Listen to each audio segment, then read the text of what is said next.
বিএনপিকে যারা ফ্যাসিবাদের দল বলে তাদের জ্ঞানের অভাব রয়েছে বলে মন্তব্য করেছেন বিএনপি মহাসচিব মির্জা ফখরুল ইসলাম আলমগীর। এছাড়া রাষ্ট্রপতি হিসেবে দলের স্থায়ী কমিটির সিদ্ধান্তই চূড়ান্ত বলেও জানান তিনি। সকালে রংপুরের টার্মিনাল এলাকায় বাংলাদেশ পল্লী উন্নয়ন বোর্ড বিআরডিবির বিভাগীয় কার্যালয়ে উদ্বোধন শেষে মির্জা ফখরুল এসব কথা বলেন। জামায়াতের আমিরকে নিজ দলের গঠনতন্ত্র পড়ে দেখার আহ্বান জানান তিনি।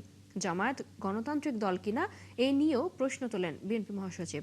এছাড়া স্থানীয় সরকার নির্বাচনে প্রার্থীদের যোগ্যতা নির্ধারণে ইসি সিদ্ধান্ত নেবে জানিয়ে মির্জা ফখরুল বলেন, এ বছরের শেষে বা আগামী বছরের শুরুতে স্থানীয় সরকার নির্বাচন হবে। একবার নয়, বিএনপি পাঁচবার রাষ্ট্র পরিচালনার দায়িত্বে এসেছে। বিএনপিকে যারা ফ্যাসিবাদ বলেন তাদের হয় জ্ঞানের অভাব আছে, অথবা তাদের মাইন্ডসেটটা এভাবে তৈরি হয়েছে। বিএনপি তো একটা গণতান্ত্রিক রাজনৈতিক দল, আর জামায়াতে ইসলামের আমির সাহেব বলেছেন উনি ওনার গণতন্ত্রটা ভালো করে পড়বেন, তাহলে কি ব্যবস্থা হবে সে দেখা যাবে। ওনারা গণতান্ত্রিক দল কিনা সেটা ওনারাই নিজেরা বিবেচনা করবেন।